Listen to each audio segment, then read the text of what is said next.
In this video, we'll talk about you and your anxiety, how to overcome your stuck points. Anxiety can creep up on you in many ways, from physical and behavioral symptoms that are obvious to subtler symptoms that mess with your emotional and cognitive state of being. Yet, each time, it can leave behind a somewhat similar and familiar feeling, the feeling of being a little more lost, battered, and alone. No anxious person has the same set of symptoms, which is why each person's anxiety is unique and therefore their individual journey. That said, most people have some of each type of the symptoms, only in different combinations, which makes understanding how it works more appreciable. This chapter focuses on personality concepts that will help you understand how your anxiety works. The multifaceted you. Now, you cannot understand the average anxious person to understand your anxiety. You don't need to either.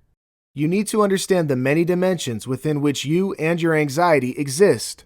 Once you start identifying these dimensions, which are mostly characterized by triggers and symptoms, you'll be able to work around them and in time, overcome them too. Worksheet 1. What do you see? Here's a quick worksheet for you. Do any of these situations sound familiar to you?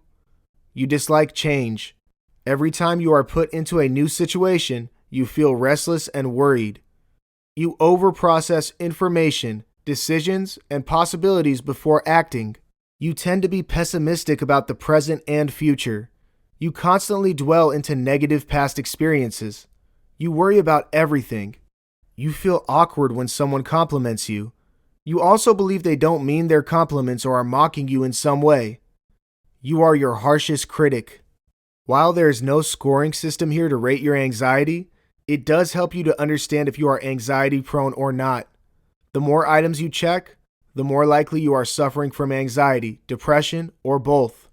Understanding your anxiety and what it is doing to you.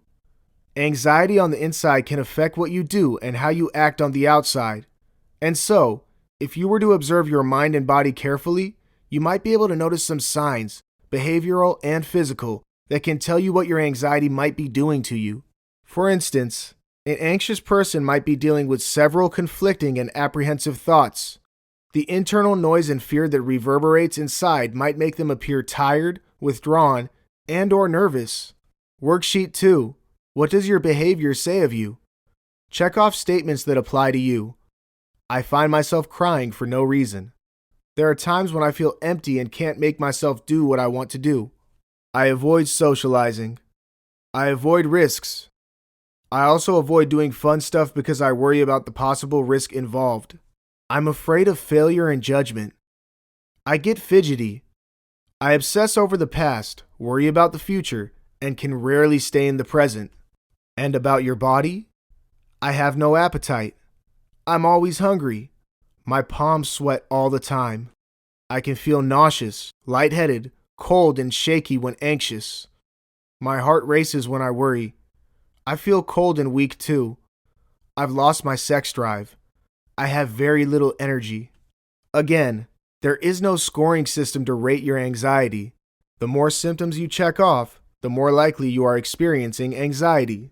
Note, now some of the above symptoms can also result from various other reasons, and so we suggest you consult your primary care physician before making any conclusions. Reflecting upon your triggers and identifying beliefs that are standing in your way. If you could follow an anxious mind, you might see patterns of unfavorable thoughts that keep playing on and off. These thoughts might be triggers to the anxiety itself, and so addressing them is very important. A clinical technique called imagery exposure, used in therapy, can help address the triggers as well as identify their sources. Worksheet 3. Imagery exposure. Sit with yourself and truthfully reflect on any unfavorable thoughts that play in your mind, the thoughts that stop you from concentrating and being in the present, the ones that you want to forget but cannot, and the ones that you might have kept buried and might not necessarily like to share with others. You can also reflect on any worry thoughts, the ones that haven't happened yet, but you fear. Recall the sights and sounds of the situation as if it were happening in front of you, as we speak, in as much detail as you can. Bring the image of the embarrassment, avoidance, worry, fear, hurt, and/or guilt vividly to mind. Deliberate on the image, living the experience thoroughly once. Let the thoughts stay with you until they decide to leave you at their will. Repeat this exercise once every day for as long as you want. As you progress further, you'll begin to see reasons. You'll realize beliefs that have been blocking your path, your stuck points, so to speak. You'll find solutions to overcome the negative outcomes of your triggers. Finally, you'll find peace. This is the start. Now, this is a gradual process and is the first step to addressing your anxiety. Once you know what's causing your anxiety, you can, in time, find ways to manage or overcome it. And this video shows you exactly how to do that. Mindfully moving beyond the beliefs blocking your path. The thing about stuck points is that when we're caught in one, we don't often think about ways to work around them and move forward. We don't shift into problem-solving mode and weigh our options, mostly because we don't know how to and therefore cannot. To be able to solve problems, you must think realistically, coherently, without any chatter. And unfortunately, when anxious, our mind can get tied up in its contemplation wheel and fail to work on more productive and purposeful things. For instance, imagine you have a team deadline to meet, but a member of your team isn't contributing equally. Instead of working yourself up about why he or she isn't doing their bit, it would be more useful to think about ways to help them step up or help reach the immediate deadline. So, you can speak to the member and let them know where they need to step up while suggesting some options to work things out. Give them simpler jobs or a checklist to do every day. Split the work amongst others in the team. Get the job done first and then look at a more permanent way out. Mindfully forcing yourself to look at the possible solutions as opposed to mulling on the problem can help relieve the stress of rumination. Focusing on a constructive solution will shift you to a more positive state of mind, just as achieving the solution will shift you to a state of peace and contentment. Worksheet 4. Recognizing your challenges. Reflect on the one stuck point that is stopping you from moving forward. Define your best 3 realistic solutions. Keep them simple and achievable. Decide what you need to act on them. Decide how long you need to gather these tools. Start working towards these goals. Where to next? At this point, you should pat yourself on the back.